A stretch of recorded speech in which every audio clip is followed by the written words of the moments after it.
name is Rubens. I'm here in Dr. Valente's lab in sunny Florida, and I'm actually a graduate student.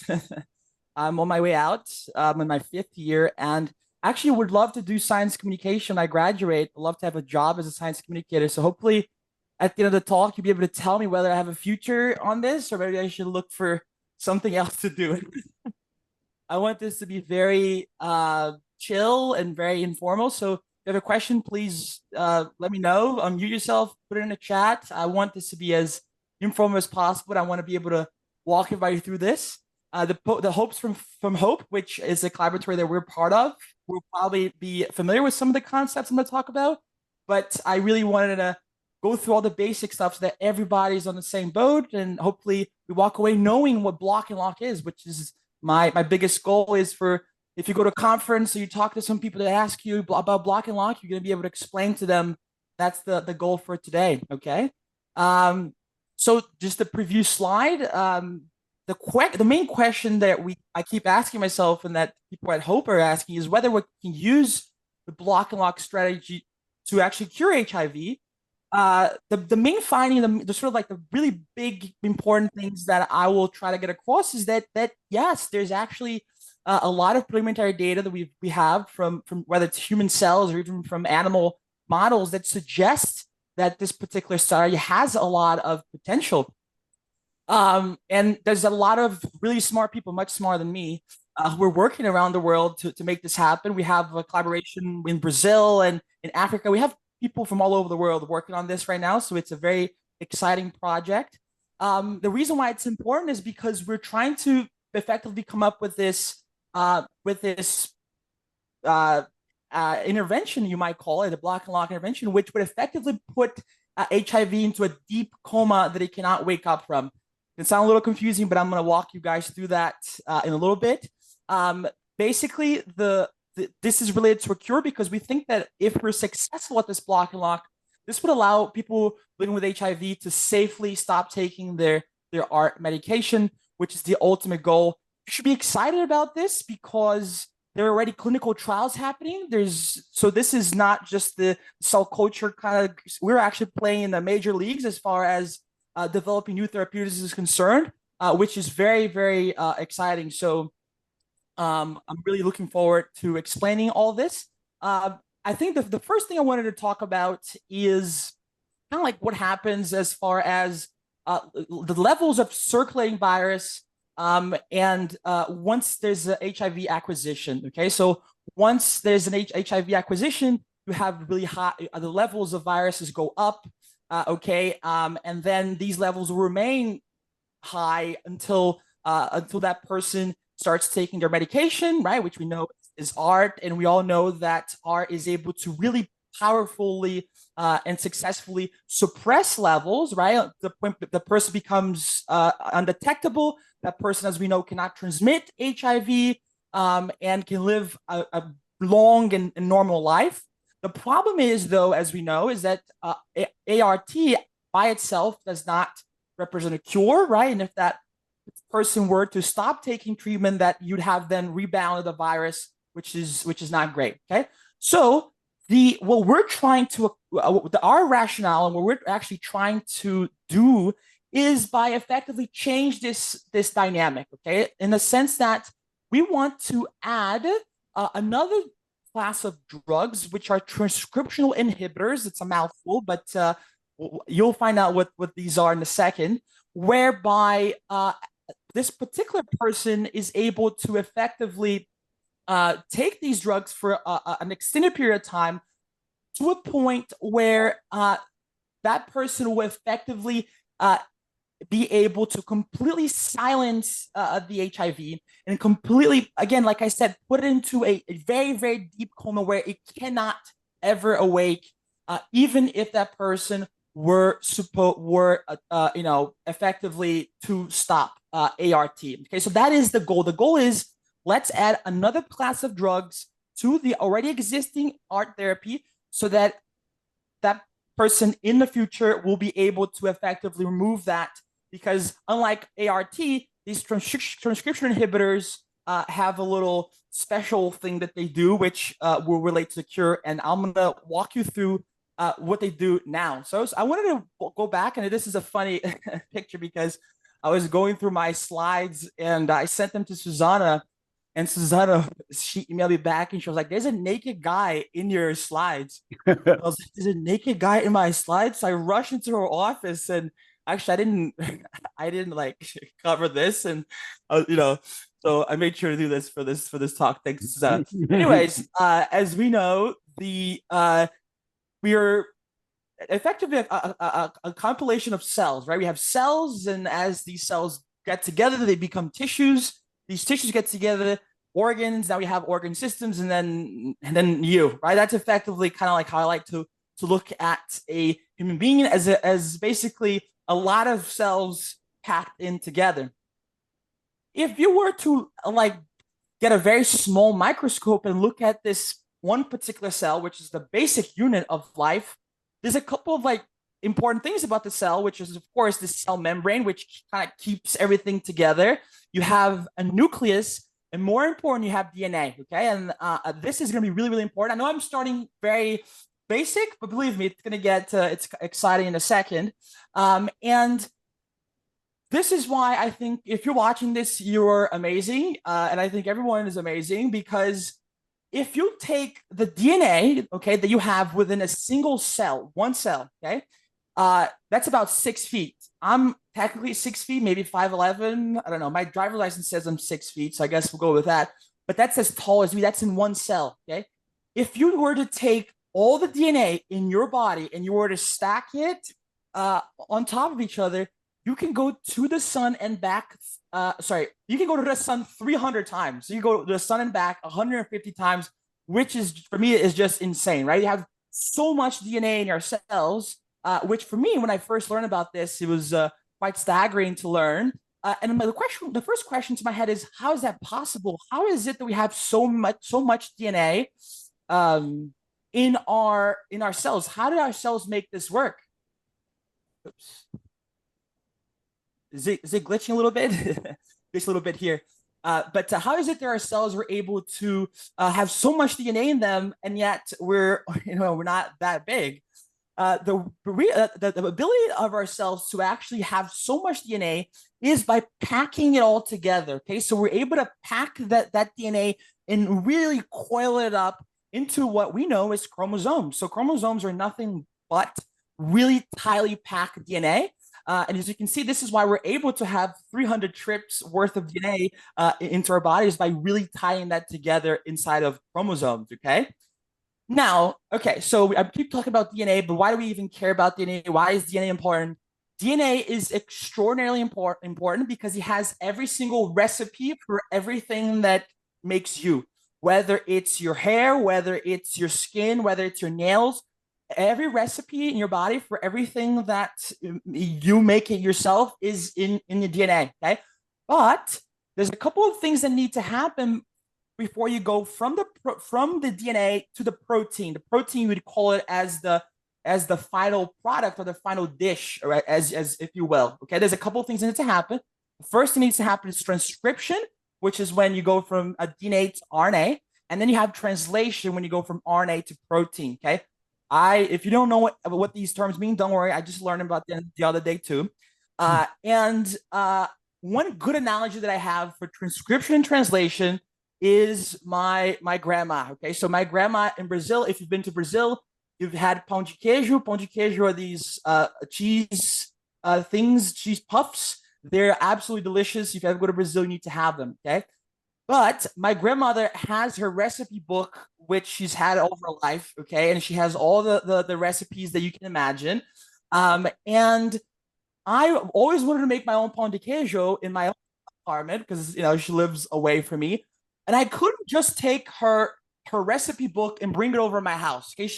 Her recipe book means a lot to her. She doesn't want to basically let anybody have it. So what I would often do is go to her recipe book, make a copy of whatever recipe I wanted, and then bring it back home and make it myself, okay? That is pretty much what the body's doing. The DNA is my grandma's recipe book, which has all the recipes that she's ever needed in her life, that she's ever acquired in her life. And the copy of the recipe is effectively something that I'm able to take it back and forth. If I throw it in the garbage after I do it, it's fine. It's not nearly as valuable as the recipe book itself. But with that recipe, I'm able to actually then make the pão de queijo, make the final product, which is actually the proteins that are, again, your hair, your skin, your nails, the things that make you who you are. Okay, so that's kind of like transcription translation in a nutshell. And that's very, very important for us to understand. Hopefully this analogy makes sense. But again, I think another thing I need to sort of like tell you is that there is this guy here, he's called a Mr. Purple here, which is the RNA polymerase, which is the guy who's going to make the copy. Okay, he's the guy who's going to go to my grandma's recipe book and he's going to look at it and then he's going to write down the copy of the recipe. This is who is doing this in our body, effectively who's transcribing DNA, who's using DNA as a template and making it into RNA. As you can imagine, just like my grandma's recipe book stays in my grandma's kitchen, the DNA also stays in the nucleus, okay? You don't want DNA outside the nucleus. You want it to be protected. That's why we keep it in the nucleus, to keep it nice in a way, because you don't want pages to be ripped off. You want to make sure that the DNA stays nice and secure, okay? So going back here, we have a cell, we have the nucleus, we have DNA. DNA is tightly packed, and that's all the recipes from everything that you make in your body. Okay, now we're gonna get a little more complicated, okay?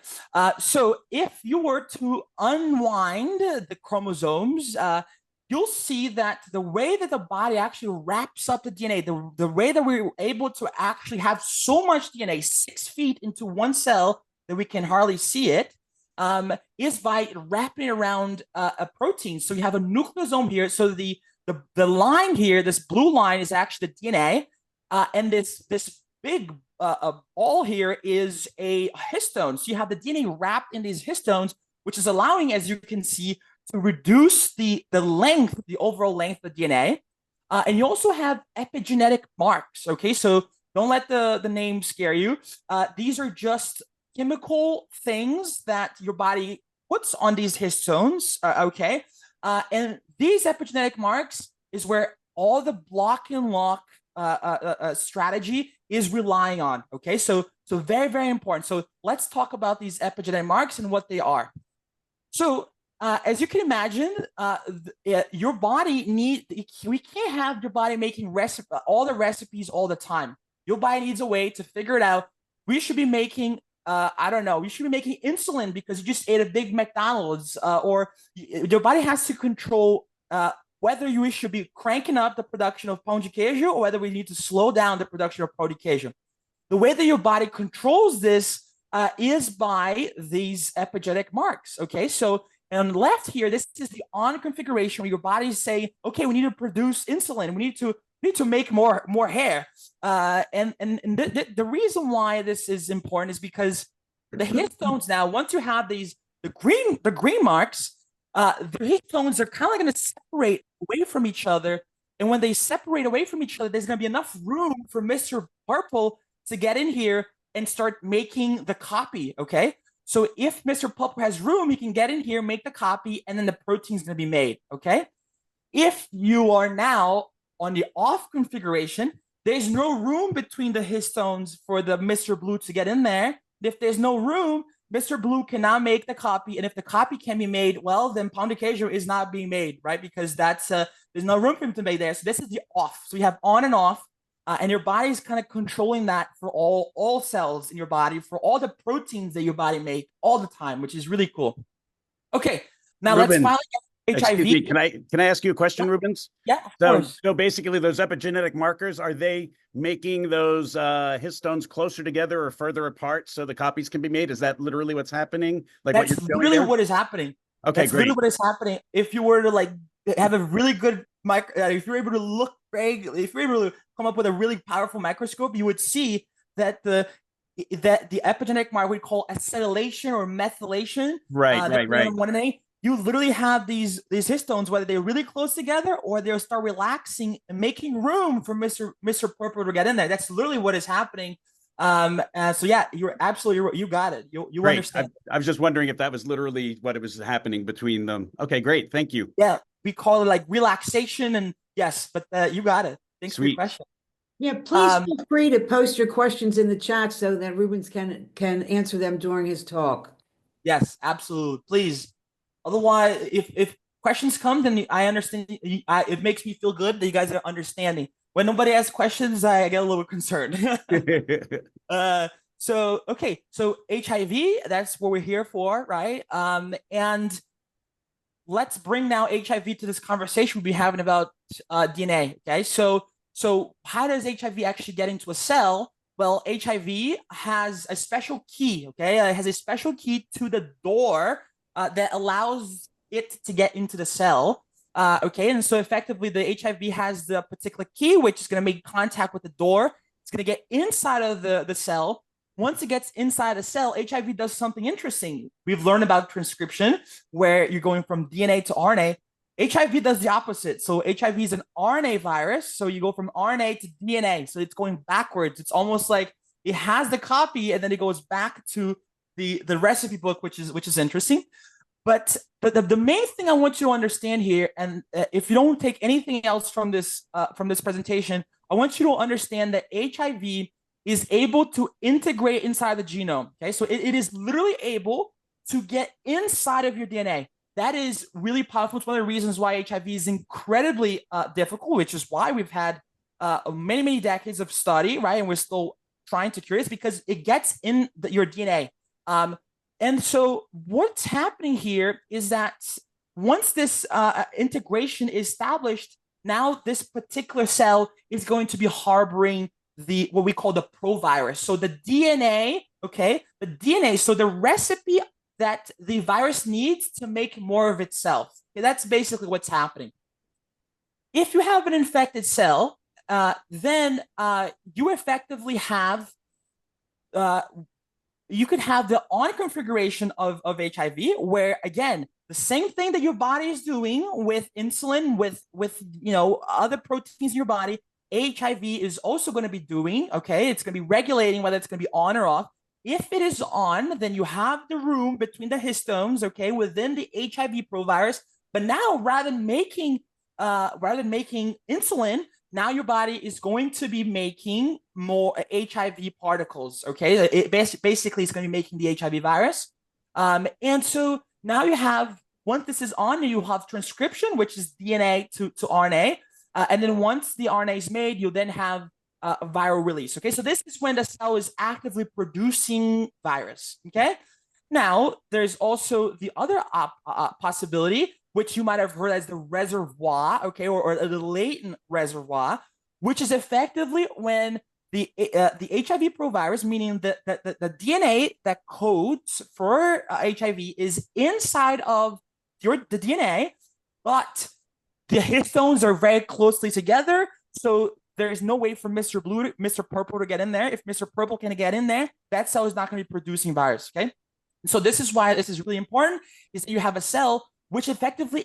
your body cannot understand. Like your body cannot effectively create a response to that cell, because that cell is not making any virus, not doing anything. It's kind of just the HIV is hidden in the DNA. Okay, so what I want you to understand now is that, going back to sort of like my initial slide, is that if you were to just effectively take art, then you're not actually doing anything about the on and the off. Okay, so effectively you're preventing the virus from replicating, but you're not changing the transcription aspect of things. So there's no drug in the market that is actually preventing this transcription from happening. Okay, and this is where Hope, and this is where Block and Lock is really interested in blocking. We want to block the transcription.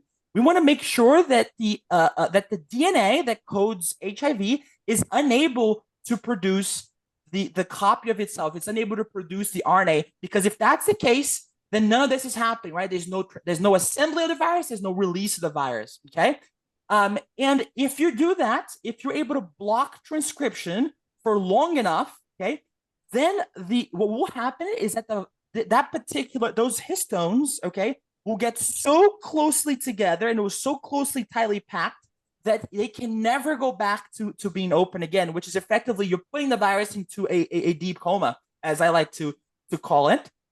And so we have a couple of examples of drugs. Again, I want to make sure that everyone gets through this. I don't want to get too caught up with names of drugs and what they specifically what they're doing.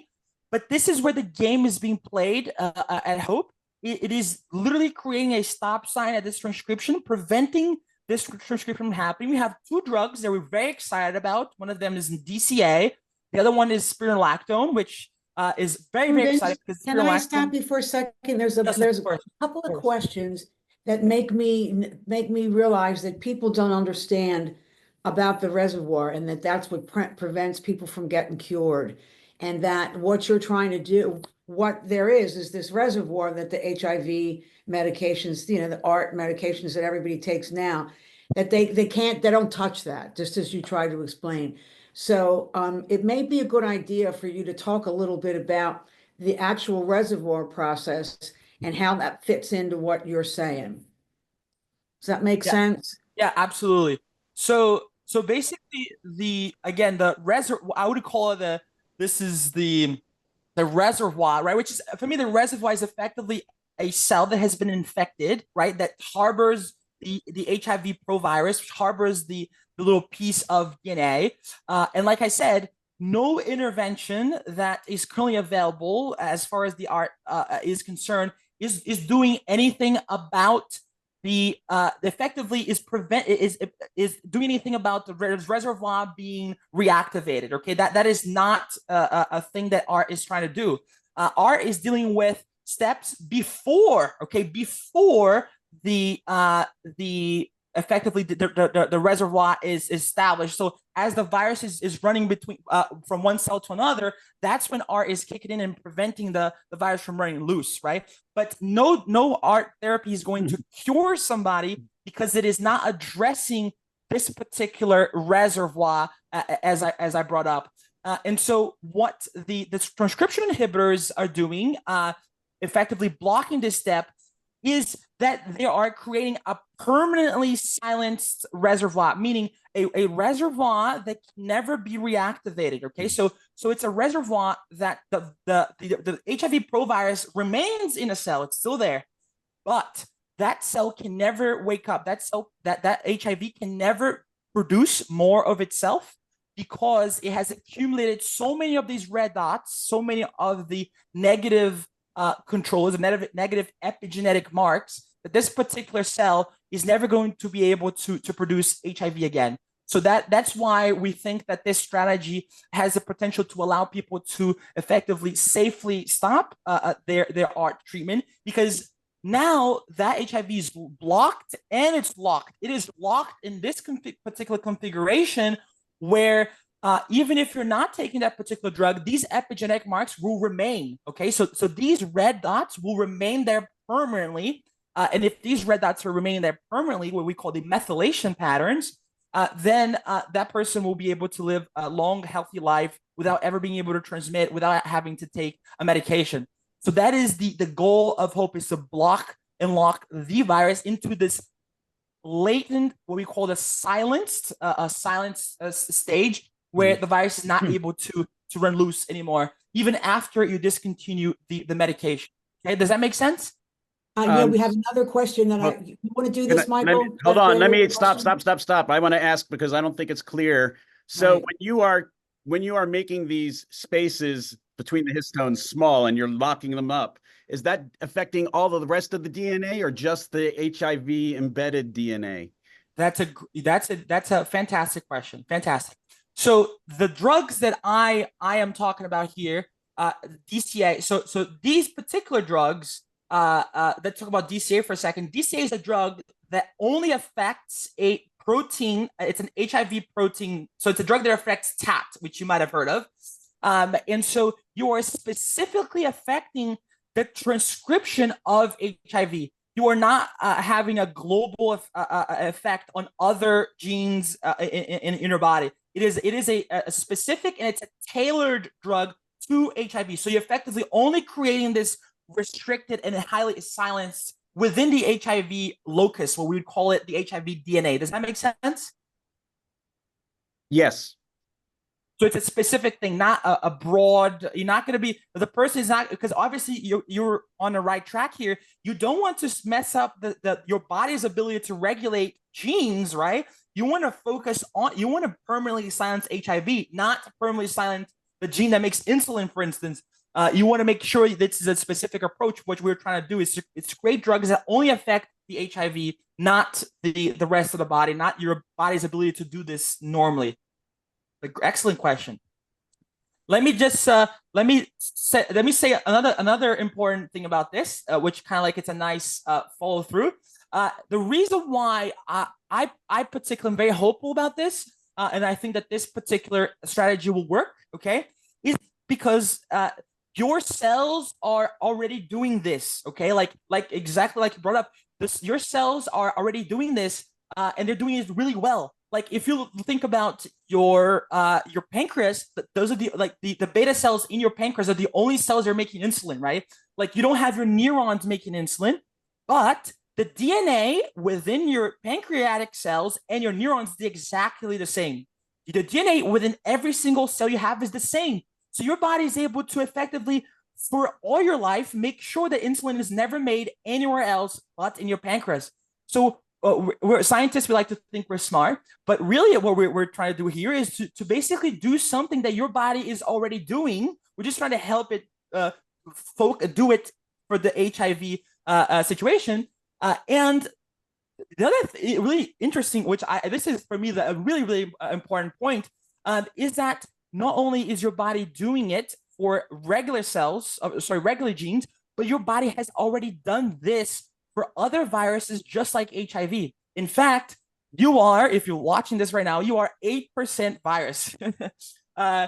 We've had over the course of our evolution, we've had viruses just like HIV infect us. Okay, we've been exposed to these viruses, and over the course of evolution, our sort of like bodies have been able to completely silence them to the point that now they're just part of our genomes.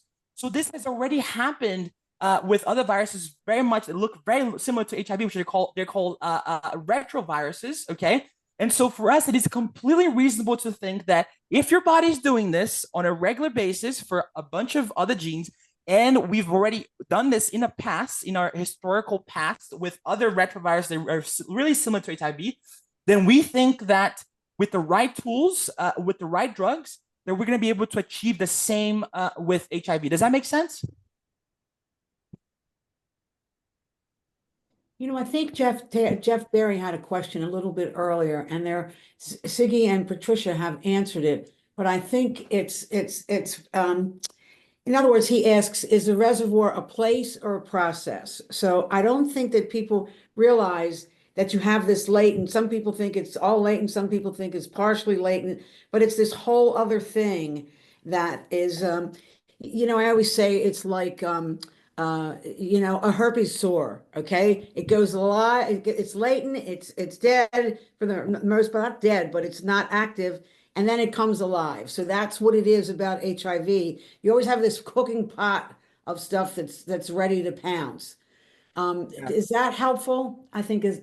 So, and the other thing I would make, the other comment I would make is that right now I'm kind of giving you the bread and butter, or the very simplified version, which is the cell is either on or it's off, right? So the reservoir is either on or off. But clearly, this is a spectrum, right? And so you might call it a process where a cell that has HIV it could be anywhere between that spectrum, right? Like it could be a cell that's cranking out production and making a ton of virus, or it's a cell that's making no virus, or anywhere in between. So it is a spectrum that we're dealing with. I'm just trying to simplify it for the sake of explanation, but of course, a lot more complicated than that, right? And even now, interestingly enough, and some of the things that we're very interested in the lab is that we've thought that you know, that off meant actually off. There's nothing being produced, but no, actually, even when the off configuration, you can still find small traces of things being produced, which is also it's called a residual transcription under ART, which is also something that needs to be addressed. Actually, it explains a lot of the inflammation and the comorbidities of HIV, even when people are taking ART. But again, this gets complicated. But absolutely, it is a reservoir, as I see, is sort of like a cell that's harboring the HIV. But what is happening to that cell? Is it going to be producing a lot of virus, or is it going to be completely asleep? Is very complicated. But again, what I want to drive home is that the goal here is to effectively get it to a place where there's no spectrum, right? There's no on and off. It is just off. It is blocked and it is locked, and that cell is not doing anything. Is not going to produce HIV anymore. Let's see. Okay, I have one piece of data here. How am I doing on time? Okay, I'm doing pretty good. One piece of data, and then I'm going to open up to questions, and hopefully we can have a larger discussion. I just want to show you the sort of like what DCA, which is one of the drugs that we care about, is able to do. This is in a cell culture situation. This is a very sort of like proof of concept experience. Is when Susanna, particularly in her lab, was like, wow, we might have like something really powerful here. Basically, you have cells. These cells they have HIV. We can culture them in flasks. Okay, and we use them in the lab all the time to do experiments on them. And we had now two different populations of cells. Okay, we have one population of cells which is just receiving the ART. Okay, so it's just receiving the ART, which is of course the antiretroviral therapy. And then we have this other population of cells. So same type of cells, we just kind of like expose them to two different types of treatment. One just with ART, the other one with ART plus DCA, which is again is a transcriptional inhibitor. And as you can see, this is number of days, okay, here on the x-axis. So as you can see, we go to these cells live very long outside the body, which is amazing. And then here we look at P24, which is just, you can look at amount of virus. Okay, so as you can see, in these particular cells, if you put them under DCA treatment, okay, and you keep treating those cells with DCA, they go under the limits of detection after about 100 days. Okay, and there's something powerful here. This is what got Susanna so interested. After these cells reached limit of detection here at day 100, okay? Even if you took out DCA, even if you remove, you did what they call a treatment interruption, if you remove DCA, these cells never came back to life. They never made HIV again. They were completely silenced, okay? To the point where Susanna and her group then took these cells and they basically try to forcefully wake up the HIV. So effectively, I don't know if sometimes people pass out and they give like those ammonia smelling salts for the person to wake up. This is effectively what this drug is doing. It's called PMA. It tries to shock the HIV into being awake. And as you can see, there's no HIV being made, even when you try to forcefully wake it up. So these cells are in what we just discussed. We're able to effectively make this happen in a cell culture model where the cells are so permanently off that you can take out the medication, nothing happens, they are still asleep, they're still in coma, and then you can actually now try to forcefully wake them up. They still won't do it. So this is a proof of concept experiment that we've shown that this block and lock does have a tremendous amount of potential, and we have all, of course, animal models and animal data, but I didn't want to confuse you guys too much, so I didn't want to obviously thank my lab and everyone who's been there. I would love to take some questions. I would obviously love to thank Susanna first, because I've had a rough ride as my PhD. I was in Mike Farzan's lab, and then he moved. I had to swap labs in the middle of my PhD, which is not great, but Susanna has been amazing, and it's been such a great learning experience, changing labs like that, and I'm so grateful for everybody there, and also for the people from Hope, which are also amazing. I've been to a couple of the conferences that we have, and the amount of enthusiasm and the collaboration is quite amazing. So thank you for, I can't see you guys, but hopefully everyone's still awake. So thank you for paying attention, and yeah, I'll be happy to take questions, and yeah, hopefully we can talk more about this. Can you tell us more about that DCA trial, or was that in people? How many? Any side effects? All that good stuff? So yes, so the clinical trials that we're doing now is actually spironolactone, not DCA itself. DCA, even though it's a really amazing drug, as I just showed you, is really difficult to make and really hard to make. So a lot of the clinical trials, as you can imagine, they require large doses of drug, right, to be given to many different people. So we've gone with spironolactone, which, as I brought up before, is really special because it's already FDA approved. So this is a drug that's actually used for the treatment of heart conditions, but that actually is a transcription inhibitor, just like DCA. And so the clinical trials are ongoing. They're actually happening. A big part of them is actually happening in Brazil. And so there we have different cohorts of, I don't know, I'm not directly involved in the clinical trial aspect of things. I'm more the bench guy. I'm doing a lot of the cell culture experiments. But yeah, these are ongoing efforts, and it's great because, again, because it's an FDA approved drug, you don't have to go through approval. The safety is already well established. In fact, millions of people already take spironolactone every day, so we know, we already understand very well the safety profile. So it's very, very exciting. And so you just could jump to really more like a phase 2 or 3 instead of starting at the beginning. That's exactly right. It's all the phases were already done. We just have to prove now the efficacy, right? We just have to prove that it's actually working under the HIV context. That's exciting. Anybody else? Questions? There were questions in the chat. Derek was asking for how long in a locked state, how long do these cells last? 7 to 10 years? Sorry, so are you talking about the cells of the experiment that I shown, or are we talking about what kind of cells are we talking? I'm not sure exactly. Derek, did you want to unmute yourself and ask your question?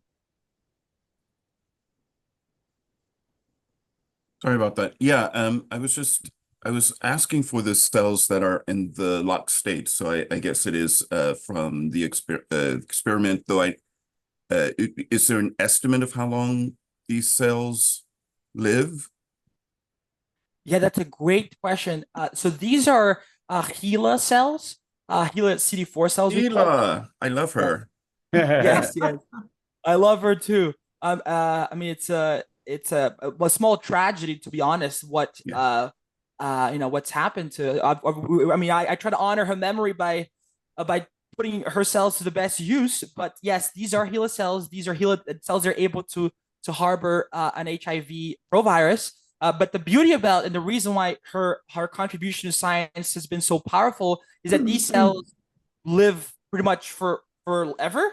If you keep them in cell culture and you keep them healthy and you feed them and you take care of them, then they'll live for very, very, very long. They're very resilient, which is one of the reasons why we use them. If you take, let's say, T cells, so if you take an immune cell from a person, you're lucky if those cells live for 20, 30 days outside the body.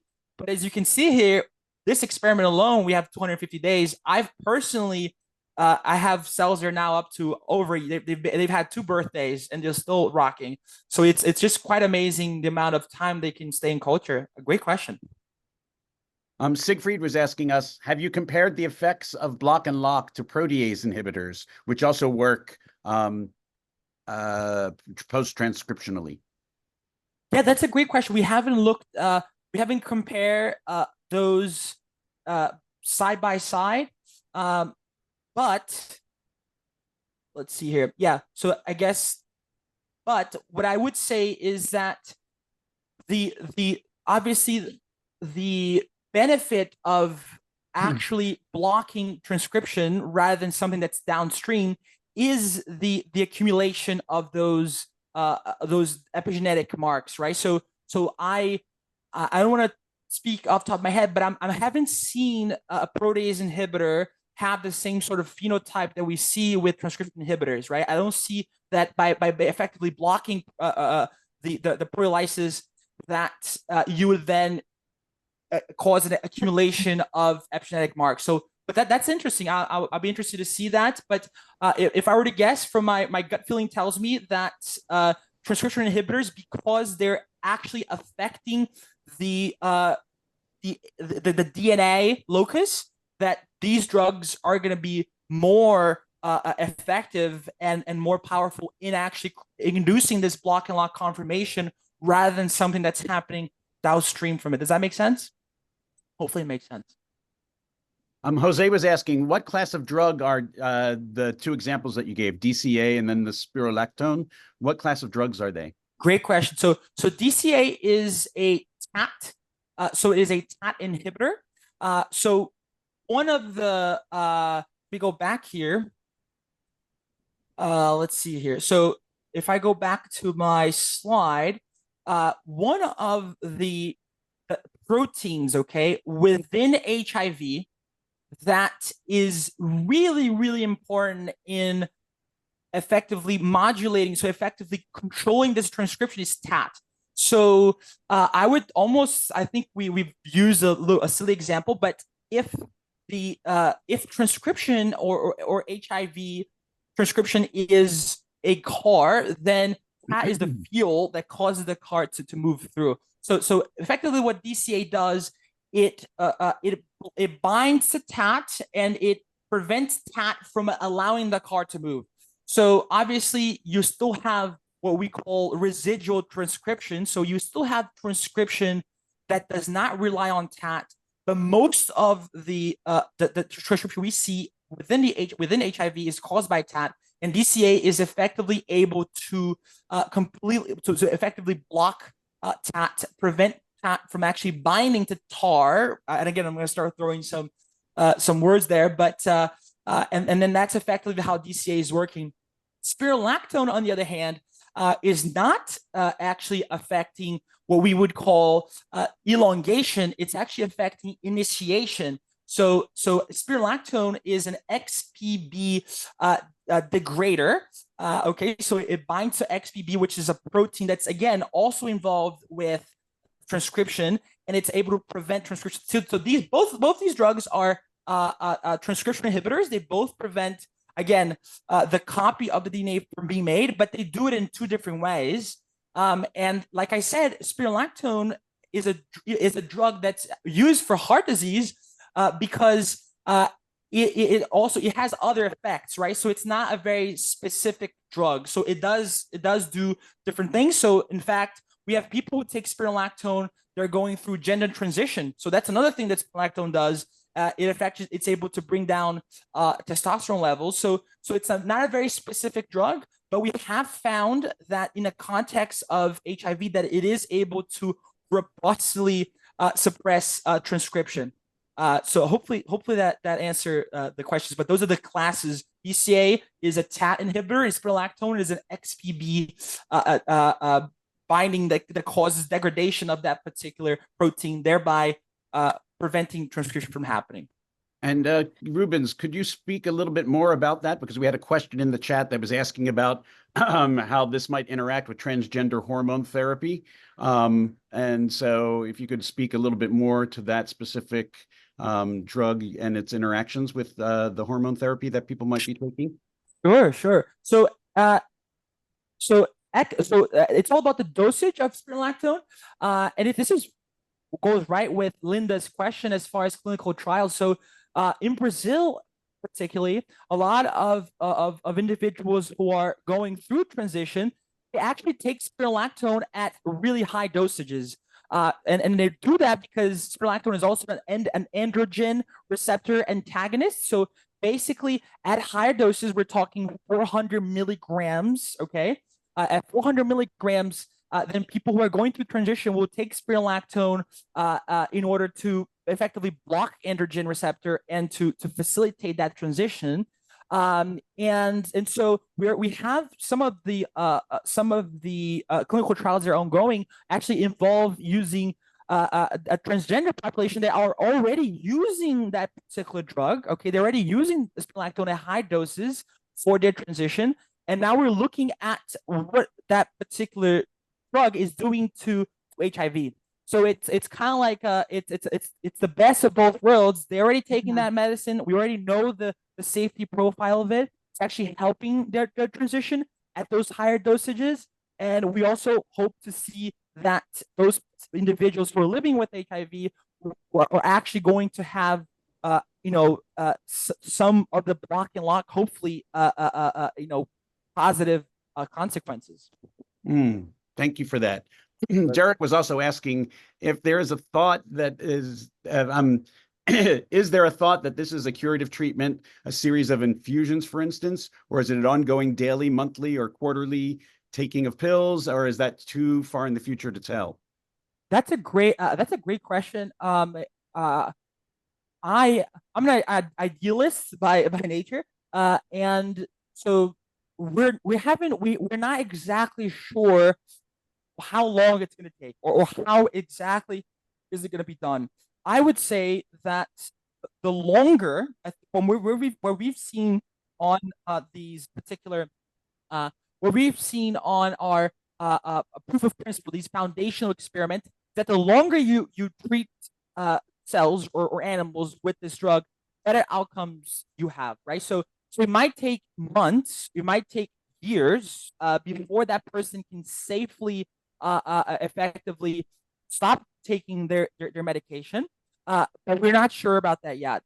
There's still a lot of clinical trials that need to be done. There's a lot of animals that need to be done. And in fact, one of the beauties about this is with spironolactone now, this sort of like drug that I've been talking about, and then with DCA, we have now analogs of DCA that are much easier and much cheaper to make.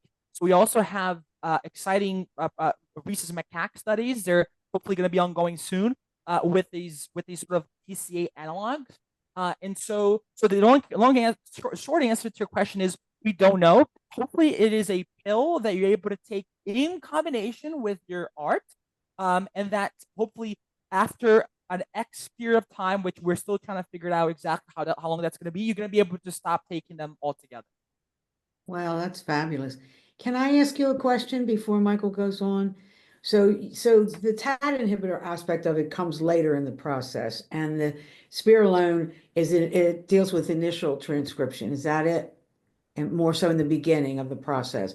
So does it prevent it from transcribing, or does it, once it transcribes, it stops it? That's a great question. This question makes me confident that you understand exactly what's happening. So yes. So within the realm of transcription, right? So everything is happening here within the realm of transcription, as you can imagine. And there's somebody else who had their hands up. I'll get to you in 2 seconds. But within the realm of transcription, as you can imagine, there's a lot of steps I need to go through. And yes, so spironolactone is acting at the very first step of transcription, right? The initiation. And then DCA is not actually coming to play until CAT gets involved, which is actually what you would call elongation, right? And the beauty of having two drugs, they're affecting transcription, but in two different ways, is that you can use them in combination. Because that would give you a synergistic sort of approach. And in fact, that's what I do. That's my daily job. My daily job is to look at how both of these drugs in combination are working in a cell culture model, because we do think that because they have two different mechanisms of action, one that addresses the very early stage of transcription, one that addresses sort of like later down the line, if you put them together, you will have a better phenotype. Does that make sense? Yeah. And Lorenzo, you had your hand up. Did you want to ask your question? Well, I was actually going to ask him concerning the shock and kill versus block and lock. And I was wondering whether or not these epigenetic markers were available for that process as well. And if so, why aren't they picking that up when they do the shock and kill? That's Lorenzo, you're asking a fantastic question. So the shock and kill is effectively trying to use a particular drug or particular intervention that cranks everything on, right? So effectively, it is trying to get this to go on, okay? And again, there's obviously really amazing labs and really awesome efforts. They're trying to make shock and kill a reality, but there's a couple of downsides with shock and kill. Mainly that we don't exactly know the sort of immune response that just effectively activating HIV across the body can have, right? So that's one downside. The second downside is the ability to reactivate every single cell that contains HIV. That's a second I see immediate issue with shock and kill. Whereas the block and lock is trying to do the opposite. rather than wake up the cells, it is trying to basically put them into a deep sleep. Okay, and that by definition does not have to deal with the immune response and the inflammatory response that might come from waking all of these cells up. It's just basically trying to keep them at this permanent sleep. And so therefore, we are relying on these epigenetic marks, these chemical manipulations called methylations and other things. They're preventing HIV from waking up. Whereas shock and kill is trying to do the opposite. It's trying to recruit the green dots, which are going to just spit out the virus, because the thing about shock and kill is that once the protein is produced, right? Once this protein is produced, now your immune system knows that it has to attack that cell, right? And it's kind of like what I was explaining here with this particular cell, what we call the reservoir, right? So this cell is completely invisible to the immune system. This is the reason why HIV is so pernicious, because this cell, even though it's harboring the virus, your immune system doesn't know the cell exists, because your immune system is trained to recognize proteins mainly. And so if there's no protein production, there's no virus production being made, then the cell doesn't know it's here. If you blast this cell with a drug that now activates it, now all of a sudden we're back to this situation, and now you have viruses and proteins being made, which then can allow your this is a red flag for your immune system to come and destroy it. Does that make sense? The difference between the two approaches? Yeah. Yes. And that, the initial, the shock and kill is much more dangerous than this. Why wake it up? Why make it jump around in your brain and twice as much of it, or other parts of your body? I mean, put it to sleep. To me, that makes so much more sense. That's why this is so exciting to me. And I hadn't seen this data. The last time I checked in with this, you could block it, but you couldn't keep it, you couldn't keep a good girl down, in other words. And they were talking about using gene therapy and stuff to actually finish the process. But with these drugs that you're talking about, you won't need that, right? No, I mean, no. Why go in with another innovation that might have risks?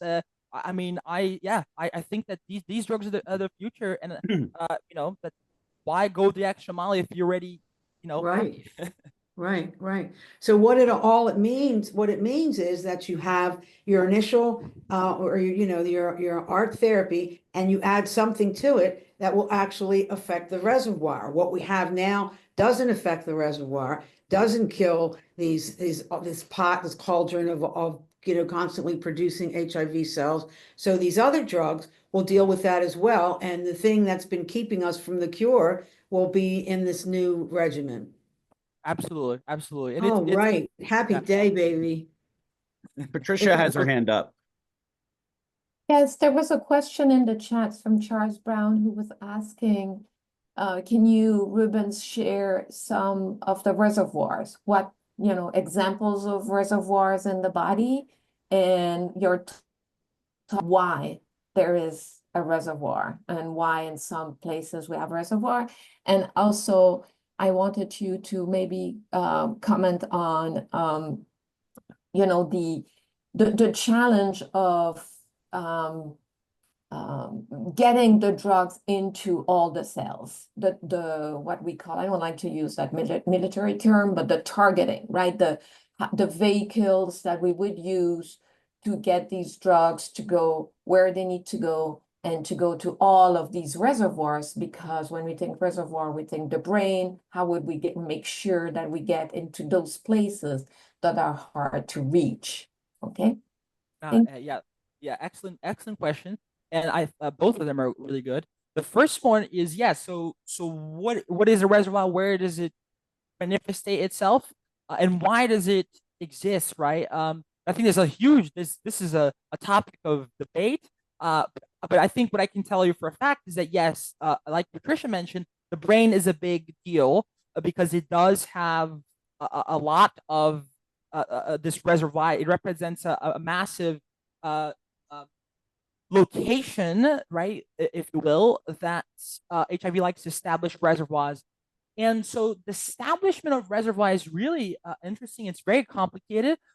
What is it that's going to determine whether a cell is going to become a reservoir per se, or is going to become a latent reservoir, or a cell that's basically this, right, a latent reservoir, versus a cell that's going to be infected, and once it is infected, it starts spewing out viruses, right? What is the difference? Well, there's two that come off the top of my mind. One of the immediate differences is what type of cell is it, and what was the cell doing when it was infected, right? So when the cell was infected, was it undergoing? Is this cell a cell that's actively replicating? If the cell is actively replicating, well, okay, we have a poll. Hopefully, very satisfied. Because I don't want to. But basically the where was I? Yes.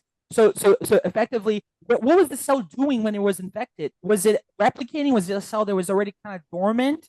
So the cell state in which the cell found itself is big, right? That's going to pretty much determine, is that cell going to be actively producing virus, or is it going to be dormant at that stage? And then the second thing I was gonna bring up is the location. Where in your genome does HIV hide itself into? That's the other really interesting thing, right? It's that, as you can imagine, if I go back here to my thing here, as you can imagine, within a chromosome, there is hundreds of thousands, if not millions, of spots for HIV to hide itself. Okay, and as you can imagine, there's going to be locations within your genome that are going to be more active than others. So if you go here close to the telomeres, there's not much going on there, right? So if a HIV gets hidden in there, odds are that cell is going to be a latent reservoir potentially forever. That cell may never produce virus because the HIV hid itself in a location of the genome that's not very active. Now let's turn the point to the other side and say that, let's say that HIV now hides itself in right next to your insulin gene, or right next to a gene that your body is producing all the time. If that's the case, now the HIV might be in a context where it's going to be actively producing virus right away. And of course, there's somewhere in the middle where it might hide itself in a place that's not actively at that stage. So it might become a reservoir, a latent reservoir, but maybe it's a gene that your body needs, or that your body needs down the line. And then that might wake it up. So the point is, there's a lot of things are happening, and it's a spectrum. And I'm giving you kind of like 2 or 3 examples. What type of cell it is, what was the cell doing when it was infected, and where is HIV within the genome? That's going to determine what kind of reservoir is it going to be, and what's going to happen to HIV once it is infected. Hopefully that makes sense. I could talk about it forever, and we're still trying to figure it out exactly what's happening, but I think that's my understanding of it. I think it's important clinically because does it behave the same way in the brain as it does in the lungs? Or, when you think of cancer and you need different drugs for different places and different sorts of, doses or administrations. So it may be something that we need to look out for all the different reservoirs in the body, because essentially they're everywhere in our bodies, right? When it's just where they land or whatever, but they used to think it was here and there, and it's everywhere. So exactly. And actually, that was the second question, which I didn't address, is how do we get to every cell, right? Like the brain, for instance. Yeah, you have to make sure that these drugs, we know they do, are able to cross the blood-brain barrier. If a transcription inhibitor is not crossing the blood-brain barrier, then for me, you're wasting your time. Because you need to be able to get into the brain, you need to be able to get into these tissues. They have high concentrations of the reservoir, right, in order to affect it. It's for sure something that we're discussing. The bioavailability and the distribution of these drugs need to be really good, right, in order for this to be a successful therapy. I think Lorenzo had another question, which is awesome. That what impact does block and lock have on the process of aging and epigenetics with comorbidities? You are I love this question. Lorenzo is on fire. So this is something that we're very excited about too, because obviously when art has revolutionized as we can all agree, right? I think before art, HIV was an very scary thing. Now, take your medication, you basically live a long, happy life. But the one thing that art is not addressing is the aging, is the HIV associated comorbidities and the inflammation and the immune activation, right? That people suffer even whilst they're under art treatment. Okay. And so these drugs, not only do they have the potential, right, to effectively allow people to come off of art safely, but another thing that these drugs are doing is helping the chronic inflammation, chronic immune activation, right, that HIV is causing, and which of course you don't want. A big part of aging, a process that's affecting aging, is inflammation. If your body is having to deal with lingering amounts of sort of like transcription of that's happening even under art, right? Even under art, you still have a little bit of transcriptioning happening, then you're gonna age much faster, right? Because your body is having to deal with the inflammation, have to deal with that chronic immune activation. But if you now implement a transcription inhibitor, you are effectively preventing that chronic immune activation from happening, and therefore reducing all those comorbidities that we see with people living with HIV that are taking that even though they're taking their medication, right? So that's another really important aspect of this, is that you are effectively two things. Effectively, hopefully down the line, be able to stop taking art treatment, and immediately upon initiation of this therapy, you're going to start seeing some improvements as far as chronic inflammation and immune activation is concerned. God, it's also the fountain of youth. All right. I should sell cars, right? I think.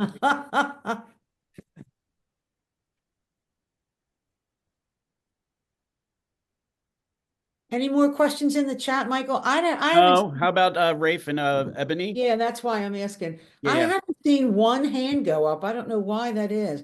All right, anyway. So next, now we're going to introduce Ebony Gordon and Raif, because they're both from the Hope Cab where this research has taken place. And we try to get people in the community that are really familiar with this, whatever type of research that we're covering that day, so that they could ask their questions and give us some insights and discuss some things that maybe we haven't thought about. So who wants to go first? Ebony?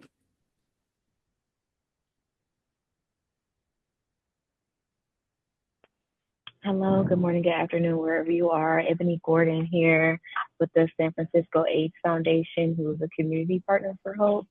I co-lead the Community Advisory Board. And yeah, you all were like super on fire in the chat about questions, and I definitely asked them throughout. And so that's definitely made my job easier in terms of like asking questions. I was surprised to hear that no one, I guess, referenced the retrovirus, the endogenous retroviruses that is part of Hope's concept. And so I'm wondering if you could share a little more about that, Rubens, or any insight as to what, endogenous retroviruses are and what it means for Hope. Yeah. So let me actually see if I can share my candidate slide again. Yeah, so that's I guess basically a set in stone of Hope is the two here, which are these herbs, and we're learning a lot more about herbs now that we have access to these really powerful sequencing tools that allow us to get very high definitions of parts of the DNA, which before were not possible. Because as you can imagine, I just told you, you can go to the sun 300 times. So you can imagine how big your DNA actually is, right? And so as we're now been poking around DNA, you've realized that, yeah, you have insulin gene, you have the gene for the Mr. Purple, you have gene for your hair, your gene for your eyes, but you also have things in there. They're not really genes of that makes you. As we've been more like investigating more and more, we realize that 8% of your genome, meaning of your DNA, are actual pieces of viruses that infected us throughout evolution. So they're viruses. So a retrovirus is effectively a virus that's doing the reverse transcription, right? So it's basically going from RNA to DNA, and then it's integrating into your DNA. So that's why I said that these viruses are very similar to HIV, and they've existed in our long past. Is that these viruses, just like HIV, are able to integrate into the genome, hide themselves into the genome, and we've been able, right, over the course of evolution, to completely silence them to the point where we didn't even know that they were part of our genome, right? We're kind of living our lives without even knowing that they're there. But as we've gotten better at these genomic tools and as looking at the DNA more carefully, we've been finding traces of them. And again, it adds up to the reason why we're so confident that this is an issue. If we've been able to do this throughout evolution, of course, it might have taken a long time for this to happen naturally, but hopefully with the intervention of these transcription inhibitors of these drugs, we can accelerate something that might have taken hundreds of years into months or a few years. So that's why. So this has already happened. We already have proof that it's already happened, and so there's no reason to think that we're not going to be able to do it with these new drugs.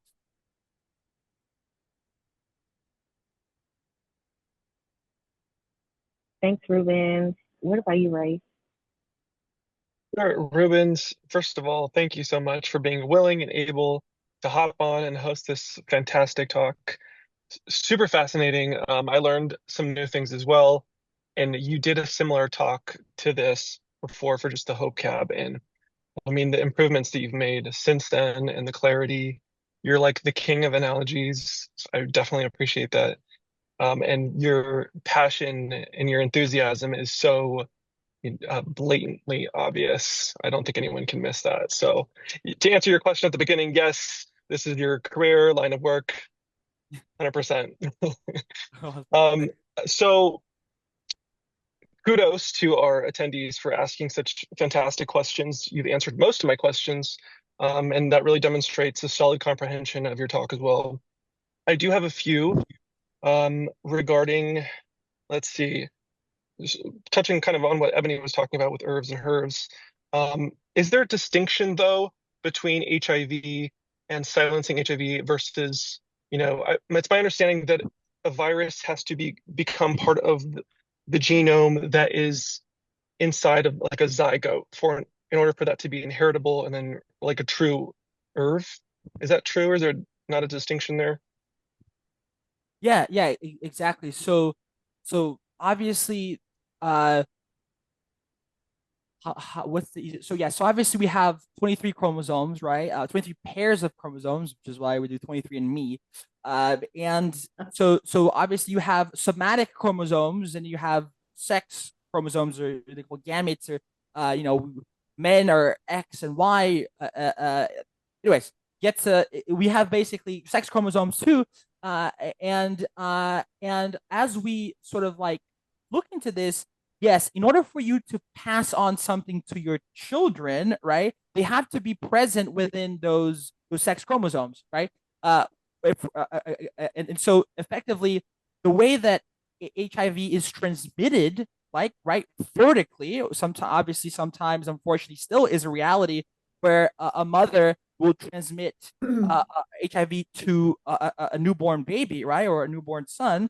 That is not happening through the DNA aspect of things, right? Is that unfortunately the mother is still producing virus, and that virus will then will effectively the baby will acquire, as a better word, will acquire HIV in that process. So yes, this is not happening as herbs are concerned, because herbs are part of our genome. They're part not only of what we call somatic chromosomes, but also within our sex chromosomes, and that's why that is happening, right? We're able to. This is sort of like part of our a lineage of DNA, right? But again, the similarities as far as sequencing is concerned is still true. So, for instance, we have GAG and POL. We have genes within the HIV what we call the HIV genome, that are incredibly similar to the herbs. Like if you were to take a piece of the HIV genome and you were to align with a piece of the herbs, they are very, very similar. So we know that yes, these viruses are different from different families, but they are very, very similar in some of these features, which makes us really hopeful that, again, because over the course of the evolution, we've been able to do this, then it's just, accelerating that natural process with these interventions. Hopefully that makes sense. Yes, thank you. And then my other question will be, I'm curious about the implications for cell division and multiplication, and how when HIV is in the DNA and a cell multiplies, are we multiplying that HIV as well into two new cells? And how does that impact the latent reservoir? And sorry to throw this in there too, but Derek asked a question earlier about how long these cells were living. I'm curious about how long, based on how long cells live in the body, are they dying faster than they're multiplying? Are they multiplying faster than they're dying? And how does that impact the latent reservoir? Like, is the latent reservoir slowly growing over time because of cell division, or is it shrinking because they're dying faster than they're, I'm just curious. That's a great question. And one of the things that people have looked at and that I've seen is how long would it take the reservoir to naturally, like, what is the slope back basically of the decay of the reservoir, right? And I've seen estimates that's naturally would take about 75 years. So if you were not to do anything, right, if you're just waiting for the natural decay of the reservoir, that presumably within 75 years, it is a downward slope. Again, there's debate around this, so I don't want to throw my hat in a ring versus another. But I do recall seeing one paper where this was the estimate that they came out to be, because it is a downward slope, but it's a very slow, because of what you said. So these cells, obviously, as they're going to be replicating, they are taking that provirus for a ride sometimes, right? And so obviously the dilution, right, meaning that those cells are not going to just be diluted very quickly and the reservoir is going to cease to exist. The reservoir is constantly being replenished, not just by cell division, but also by one cell, presumably infecting another cell, right? So that's also a way that this is not happening under art, but without art, that's exactly what's happening, right? Is that those cells that reservoir is being maintained across infection. With the intervention of art, you still have cell division. So I think that's one way that you correctly pointed out that the reservoir can be maintained. And so that's for sure an issue. And again, nobody wants to wait 75 years. We need to find interventions that are going to bring that time frame to be much shorter. And that's why we don't want to just wait. We want to address it with drugs and therapeutics that will make this process faster. I have one final question, if that's okay. I'm curious about, well, I just lost it. Oh, right. So you talked about transcription basically being on or off. And with the latent reservoir, if it was just always latent, then it would be a non-issue. But we know that some of these cells turn on and start transcribing. And I'm interested to know if you're aware of what's happening naturally, organically in the body, that these cells are suddenly just turning on. Is it random? Is there something that's causing that? And is that informing your work as well? Yeah, no, every question. $64,000 question, right? Yeah, no, that is, if I knew that, I would be very rich. I think that's a fantastic question, and this is an ongoing debate. I can tell you that it heavily relies on TAT. That is without debate.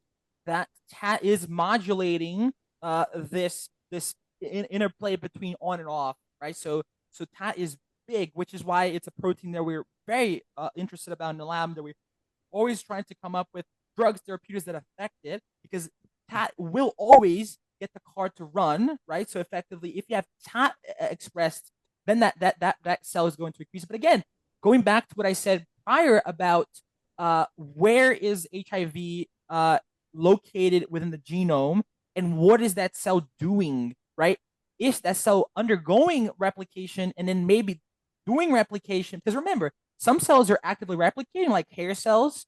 They're replicating very quickly, which is why, unfortunately, when people are taking chemotherapy, they usually lose their hair because the chemotherapy is affecting cells. They're constantly, like cancer cells are constantly replicating, hair cells too. And so you have cells that are constantly replicating. But for instance, muscle cells, they'll live 30 to 40 years and they're not replicating very quickly. So there is a huge difference between cell types. And we know that HIV is not infecting muscle cells, that HIV has very specific cells that it likes to infect, right? So we have, of course, CD4 cells, we have macrophages now, which are becoming a bigger player. But even within those cells, you still have populations, right? You have memory T cells. Anyways, you have different populations that have different time spans that might not be doing much for a long time. And then they get activated because they get exposed to a pathogen. And because they get activated because they're fighting another virus, then HIV uses that as an opportunity to wake up, right? So again, very, very complicated. There's a degree of randomness too. There's a degree of CAT. There's the degree of just cell activation for doing another job that has nothing to do with HIV that might end up activating. And then where HIV is located. I think that any one of those answers will kind of get you close to the finish line, but it is a very, very complicated ongoing debate for sure. Thank you. But it really won't matter what activates it if you've got something to close it down, right? Yeah, absolutely. Patricia has her hand up. Thanks, Michael. I wanted to ask you, Rubens, Siegfried Schwarze, sorry if I'm not pronouncing your name correctly, Siegfried, is asking in the chat, why is there so progress? Susanna presented her first data years ago.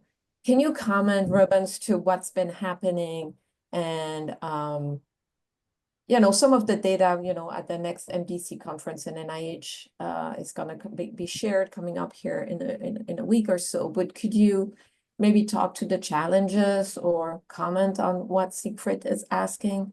Yeah, I wouldn't say that it's slow. I mean, again, don't take what I presented here today as an indication of what's happening in the lab, okay? Because yes, the experiment I shown is a foundational experiment that I thought was important to share, because this is kind of like when Susanna became really excited about this possibility, but so much more has happened. And again, I could have thrown you 20 slides of the newest data that we've gotten, and I would have been confused by the third slide, and people would have been confused by the second. There's too much going on, and I wanted to give everybody an introduction, make sure we understand the conceptual applications of block and lock, but there is an enormous amount of data that has come up since this particular data point that I've shown. Now, you might say that there is slow progress as far as DCA is concerned, in which I would agree, because like I said, DCA is a drug that's very hard to make and very expensive to make. There's over 23 different steps, chemical steps need to be done for you to actually get DCA. And so we're now looking for alternatives of analogs. Like I said, they're similar to DCA, they're except much cheaper, much faster to be done. But so as far as the overwhelming scientific knowledge that we've gathered now, just with spironolactones, but we have now other CAT degraders. So can we get a part 2 of this talk where we get slide with data? Yes. If Susanna tells me you guys are interested, absolutely. We have a lot more interesting things to show, and if you're ready to dive deeper into this, it'd be a pleasure to walk you through it. But yes, that would be a huge pleasure. But yeah, we have a lot of interesting things. I didn't have time to. Oh, the light just went up. I didn't have time to cover everything. So yes, stay tuned. Susanna, it's great. I'm sure there's conferences, and she'll present. We have new monkey experiments that are also ongoing, which is kind of like the cream of the crop as far as sort of like models are concerned. So yeah, a lot of very exciting stuff coming. I would love to share with you if you're interested. Right. So I guess that one of the main questions I think is might not be an issue because you're doing the trials mostly in Brazil at this point. Correct. So you're getting women and people of color and all of that good stuff that we don't usually do so well out up here. So that's great. Anything else, Rafe or Ebony, that you can think of that you may know that we don't know to ask a question about? Well, I don't have a question, but I have a comment. Yeah. I'd just like to say that Ruben, you passed. This is your Say that career. again? I would like to tell Ruben that he passed, and this is truly his Oh, career. passed. Oh, you got one of the highest ratings of satisfaction that we've had all year. Yeah, Oh, that's great. That's great. Thanks, very. guys. I was excited to do this. And anytime Susanna tells me to do this, I'm very happy because again, that's what I want to do for a living. So, Uh-huh.